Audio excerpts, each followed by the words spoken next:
Apocalipse 1:8.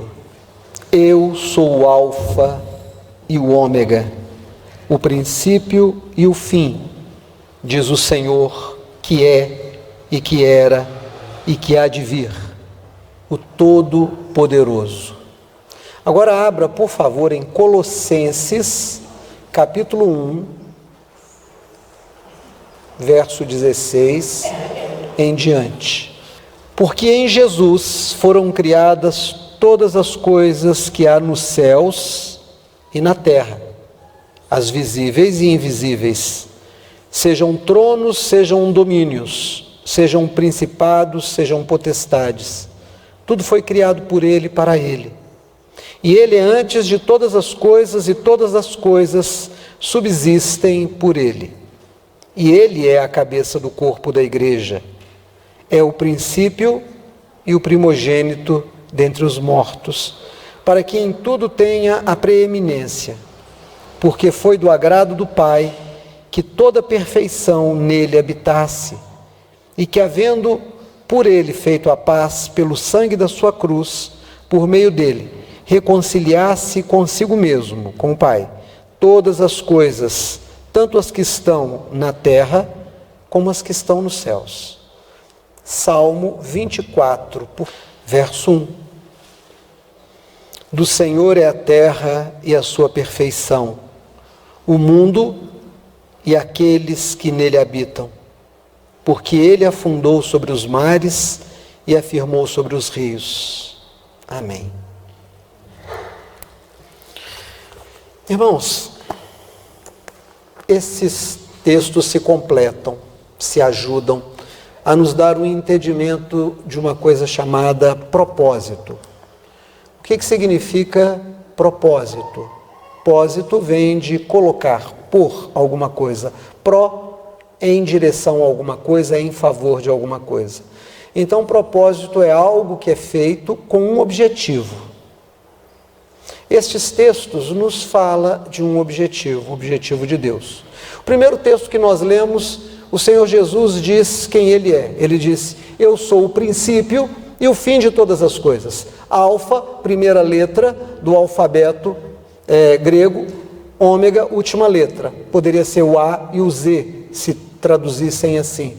Eu sou o início e o fim de todas as coisas. O que significa início e fim de todas as coisas? Que nós fomos lançados em uma caminhada. De onde partimos, chegaremos. Todos nós saímos do mesmo ponto. E ao final da nossa caminhada, estaremos de volta no lugar de onde iniciamos a nossa caminhada. Isso traz para nós algumas reflexões. A primeira delas é que não há escapatória. Não há escapatória. Não há como manipular sistemas. Não há como subornar autoridades. Não há como obter favores de ninguém.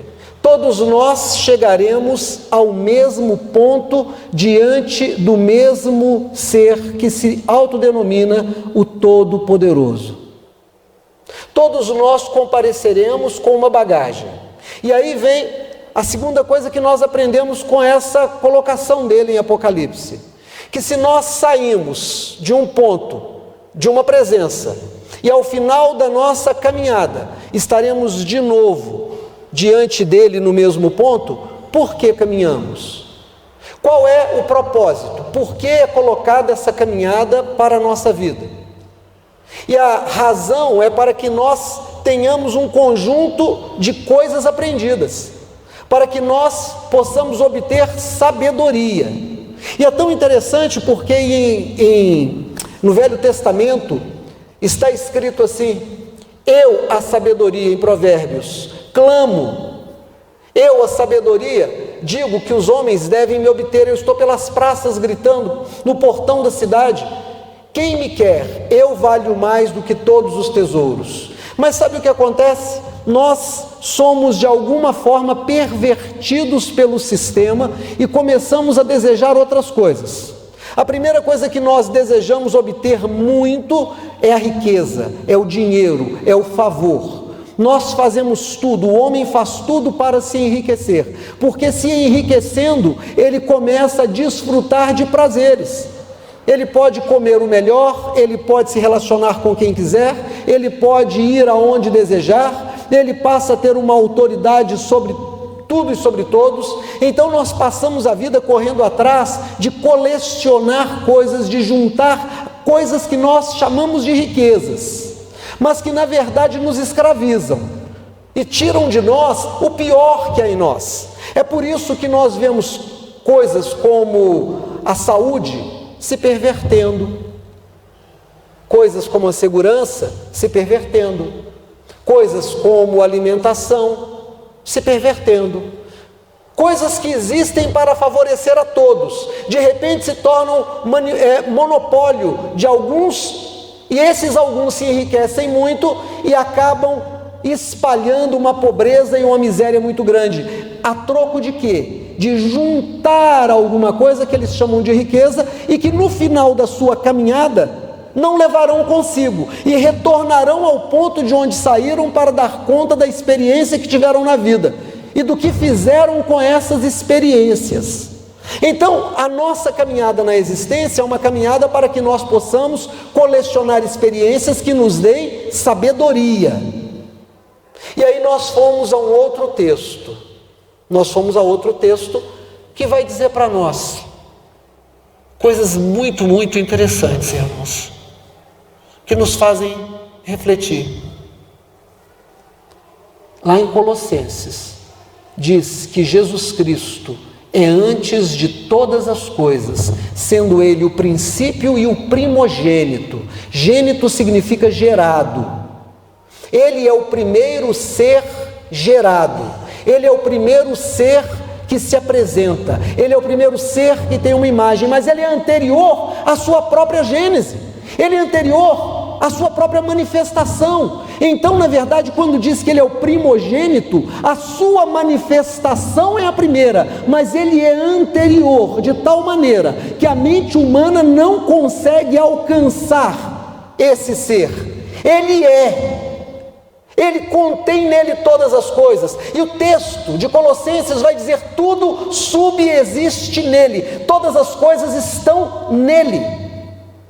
Significa que, se nós saímos e voltamos dele e para ele, também caminhamos nele. Deus não está colocado no mundo como alguém que mora no universo. Não podemos ter um encontro com Deus em algum lugar específico, porque Deus é o tudo, Deus é todas as coisas, Ele é um ambiente, e muito mais, diz que nele foram criadas todas as coisas, sejam tronos, poderes, domínios, todas as coisas. E aí nós fomos para um terceiro texto, que está em Salmos, que diz: do Senhor é a terra e a sua perfeição, o mundo e o que nele existe. Todos que nele habitam pertencem a Deus. E aí nós começamos então a aprender alguma coisa para a nossa caminhada, que vai desmontar muito que a tradição religiosa nos ensinou. E nós nos encontramos diante de um desafio. Ou nós vamos aceitar o convite, o desafio da sabedoria, e vamos mudar o nosso foco e vamos dizer: eu quero ao final da minha vida ter obtido a sabedoria que me é destinada. Ou eu vou fechar os meus ouvidos à sabedoria, eu vou correr atrás das coisas desse mundo e vou me tornar cego e simplesmente receber os ensinamentos sem processá-los. A primeira coisa que a gente vai desmontar é a história que existe um único povo de Deus. Eu sei que metade da igreja provavelmente quer ir embora depois de falar isso, né? Porque uma das características da igreja de hoje é: quando não gosto, vou embora. Quando não concordo, vou embora. Quando me chamam a atenção, vou embora. E vou embora por quê? Vou embora por duas razões. Primeiro, porque eu posso ficar quieto, não faz diferença nenhuma. Eu continuo a mesma pessoa. Eu estava lá e não melhorei como gente. Continuei passional, interesseiro, futriqueiro, perverso. A minha passagem pela igreja de onde eu saí, não fez em mim algo de bom, não me melhorou como gente. Então, se eu saio, eu continuo do jeito que eu era lá dentro. Lá eu só disfarçava isso, e aqui fora eu não preciso disfarçar. Ou eu vou para uma das muitas portas que se abrem todos os dias. Tem 3 coisas que abrem todos os dias, irmãos: boteco, farmácia e igreja. Abre. Todo dia abre um boteco novo, todo dia tem uma igreja nova, todo dia tem uma farmácia nova. E aí aconteceu alguma coisa muito interessante, porque como esses 3 mercados trabalham com dinheiro, as pessoas se organizaram e transformaram tanto a indústria farmacêutica, o comércio farmacêutico, o comércio de entretenimento dos bares e a igreja em organizações que vivem por si mesmas. Então nós temos hoje grandes empresas que compram pequenas empresas, grandes laboratórios compram pequenos laboratórios, e os pequenos laboratórios são incorporados e fazem parte de uma grande rede mundial de laboratórios. Os bares também estão fazendo isso. Grandes bares se instalam do lado de bares pequenininhos e fecham aquele bar pequenininho, compram o estoque, compram o seu ponto, aumentam o seu lugar e vão crescendo e vão se multiplicando também pelo mundo. E as igrejas também estão fazendo isso, é muito comum. Você passa numa avenida, numa rua, está lá assim a igreja fulana de tal. Depois de uns meses você passa, aquela placa saiu e entrou o nome de uma grande empresa. Ela foi incorporada, virou um mercado. E sabe por quê? Porque tanto o bar como a farmácia, como a igreja, funcionam como anestésicos para a alma. A pessoa não melhora, não adquire a sabedoria. Ela não entende que ela saiu de Deus e volta para Deus e que vai dar conta da sua caminhada. E por não entender que vai dar conta da sua caminhada, o homem não se aperfeiçoa, ele, pelo contrário, ele cristaliza, ele solidifica a sua maldade, a sua perversão. Então nós legalizamos aquilo que o Evangelho de Jesus condena, aceitamos aquilo que o Evangelho de Jesus expurga e anestesiamos a nossa alma.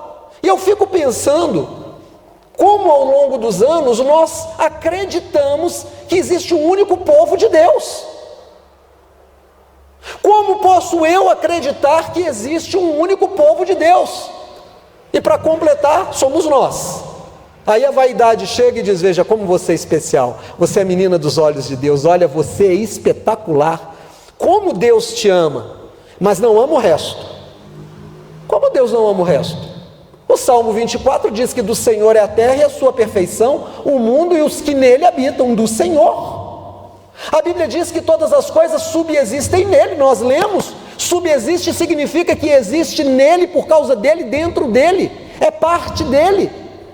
Todos os homens são criados à imagem e semelhança de Deus e são de Deus, mas pensar isso fere a minha vaidade, abre em mim uma ferida narcísica, porque eu deixo de ser algo tão especial e pior, aquele que eu considero inferior a mim, passa a ter o mesmo valor que eu. É engraçado isso. Não sei se é verdade, não sei, eu li, depois alguém me mandou um videozinho com isso que eu já tinha lido, atribuído ao padre Fábio de Mello. Não sei se é verdade, mas é bem possível que seja. Diz que chegou perto dele uma drag queen e pediu para tirar uma fotografia ao lado dele, mas ficou bem constrangida por ser uma drag queen, e ele um astro da religião, da igreja católica. Ele é uma pessoa muito simples, muito inteligente, é uma pessoa que merece todo o nosso respeito, mas está colocado no lugar onde ele é um astro, ele canta, ele se apresenta, ele é uma figura bonita, simpática. E aquela pessoa ficou muito sem graça e disse: se o senhor não quiser tirar foto comigo, eu vou entender. E ele tirou a foto. E aí alguém chega para ele e diz para ele: só sabe quem é essa pessoa? Ele disse: não, ela faz um trabalho incrível. Ela sai pelas ruas à noite, distribui comida, leva agasalho, coleta cobertores, leva para aqueles que estão passando frio, tem um trabalho de acolhimento. E aí ele fez uma reflexão e disse: eu é que devia ter ficado constrangido dela querer tirar foto comigo, porque ela é uma pessoa linda, e eu não faço a metade do que ela está fazendo.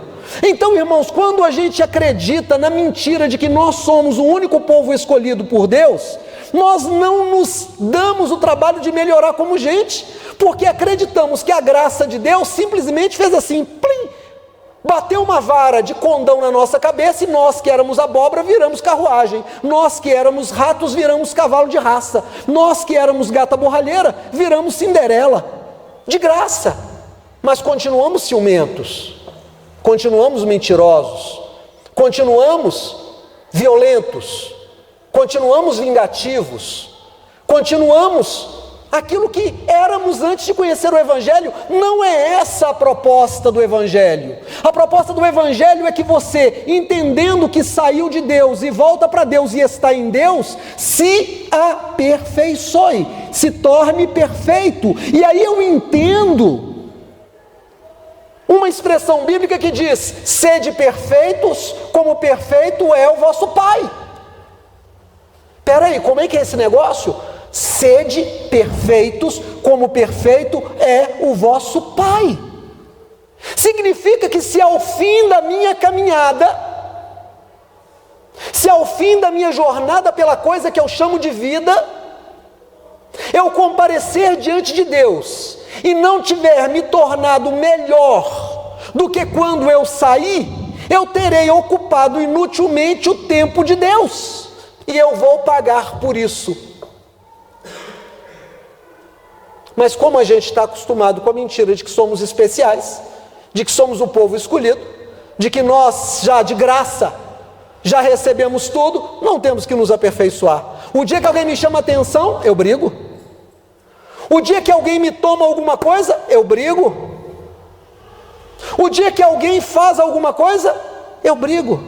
Não satisfeito com brigar, eu começo a clamar pela morte daquele outro.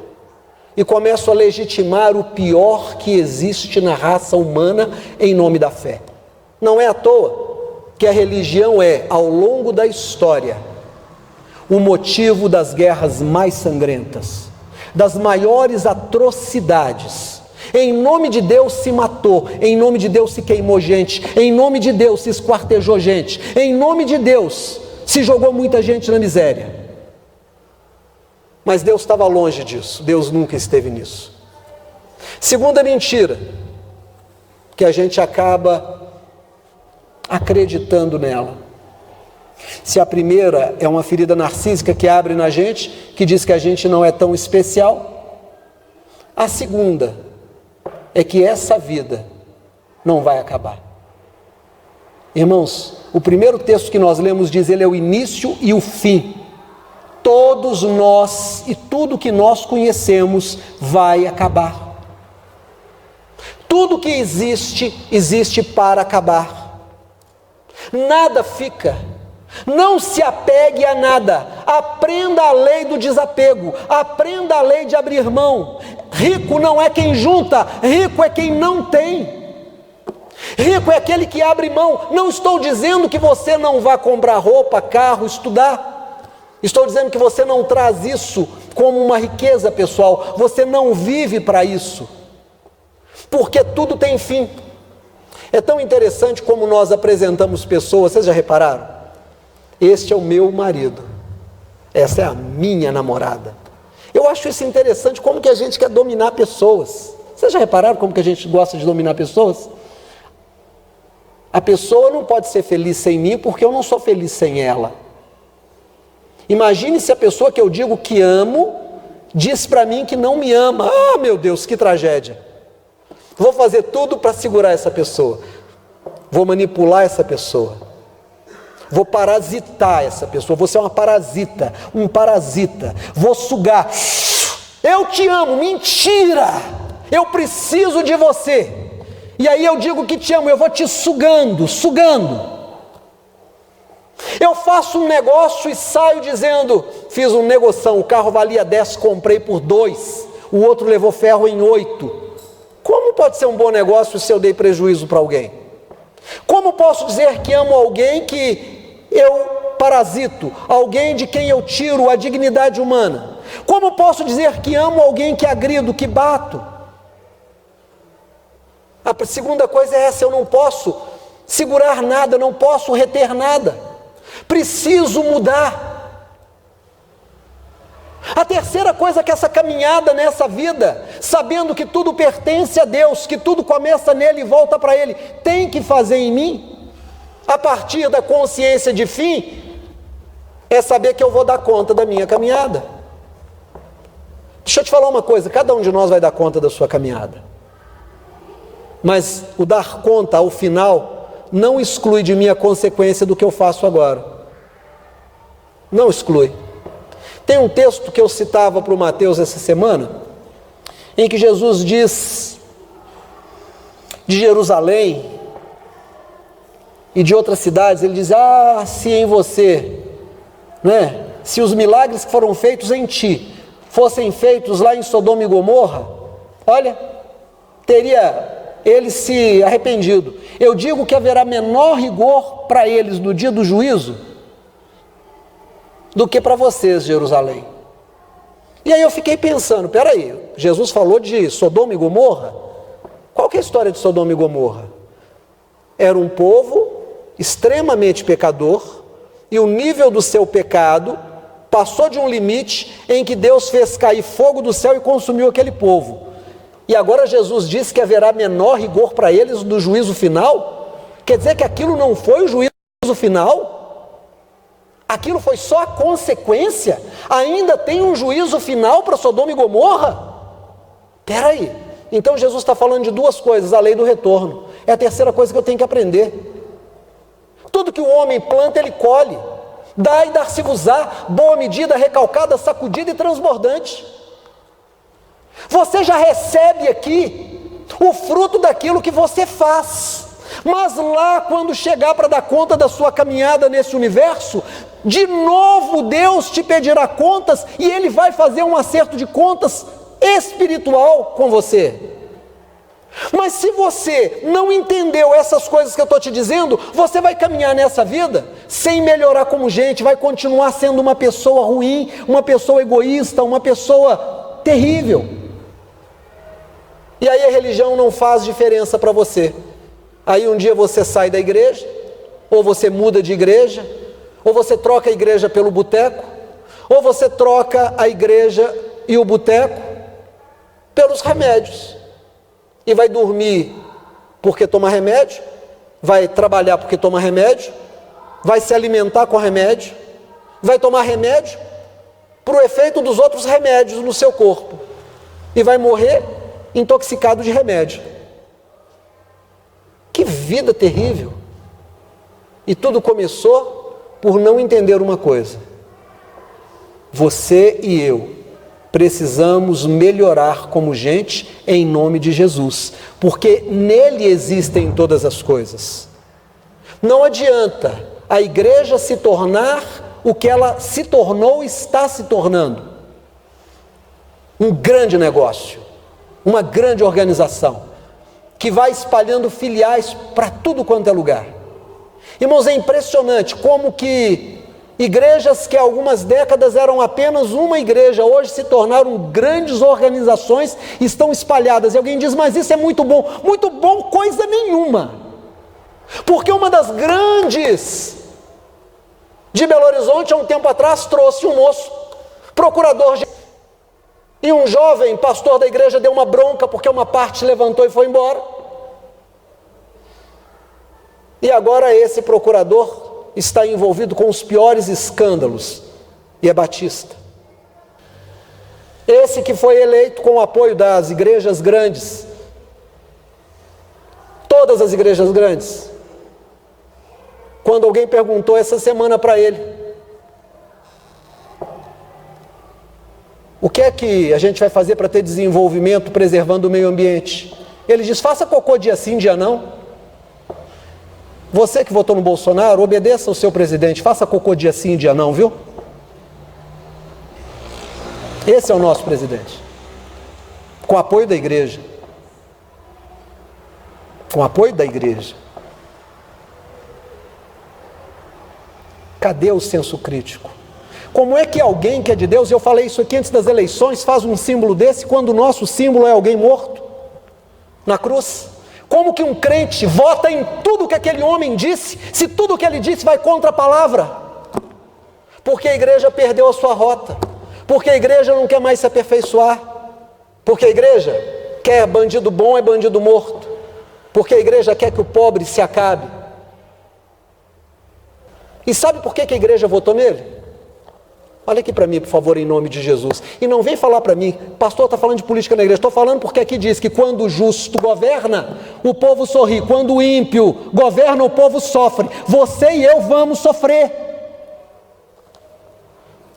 Sabe por que a igreja votou? Porque ela perdeu a direção, porque ela trocou Jesus por Barrabás. Sabe por que esses pastores das grandes igrejas deram apoio? Porque queriam tirar vantagem. Sabe por que da marcha para Jesus aquele moço estava lá fazendo o símbolo de metralhadora? Porque é uma igreja vendida.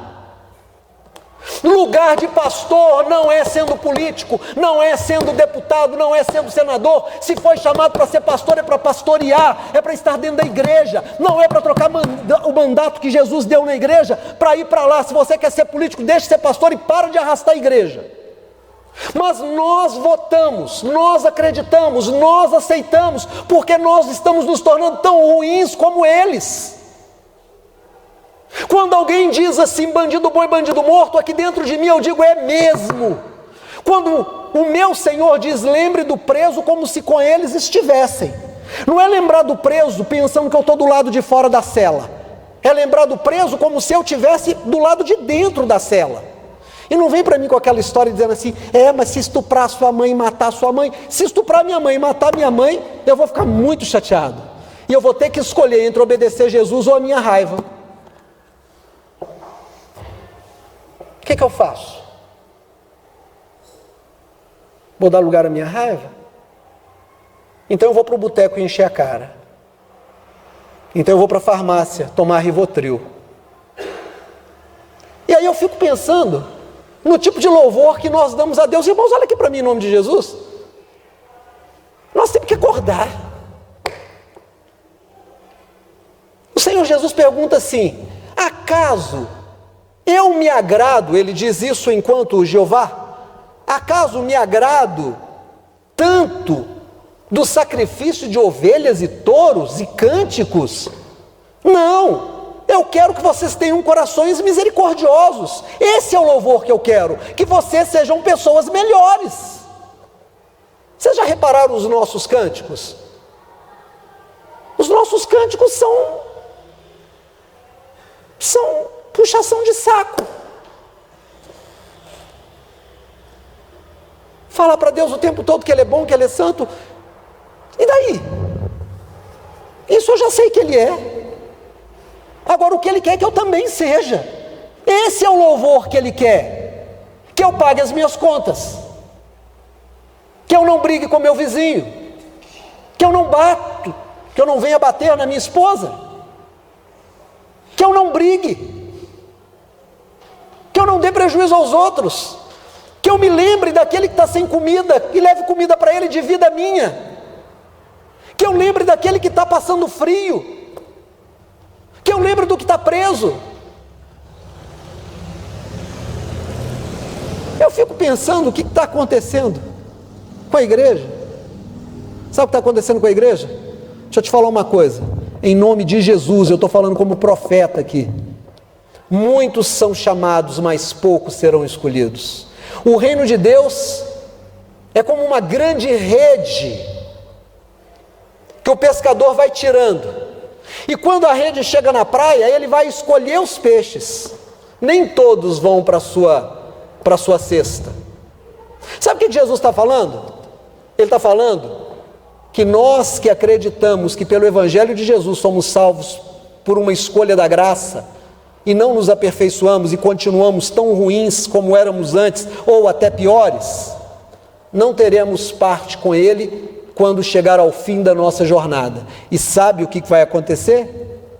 Nós veremos prostitutas e publicanos assentados à mesa com Abraão, Isaque e Jacó, enquanto os filhos do reino ficarão do lado de fora, onde haverá choro e ranger de dentes. As prostitutas, que a igreja evangélica exclui, os travestis, que a igreja exclui. Todos aqueles que a igreja chama de pecadores, muito provavelmente, terão mais chance, porque sabem que são o que são. Mas nós não sabemos o que somos e achamos que somos muito bons e não nos damos ao trabalho de mudar. Nós estamos numa caminhada para nos tornarmos pessoas melhores. Se não nos tornarmos pessoas melhores, não temos parte com Deus. Olha aqui para mim em nome de Jesus. Não é uma mensagem que enche a igreja. Com certeza não é. Mas eu tenho certeza que é uma mensagem que enche o céu.